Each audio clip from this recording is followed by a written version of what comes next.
In today's video, I will be showing you how to manage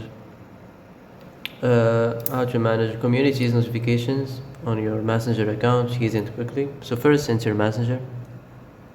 Click on these three lines here, and then go to the settings, and then scroll down, and here you will find this notifications and sounds. So as you see here, we have this option, communities, so you can manage the new messages and activity.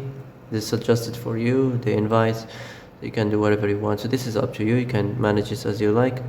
So that's how to manage the community's notifications easy and quickly, and that's it. And that's it for today's video. I hope this is the answer you've been looking for. If you like this video, don't forget to like and subscribe, and see you in the next video. Thanks for watching.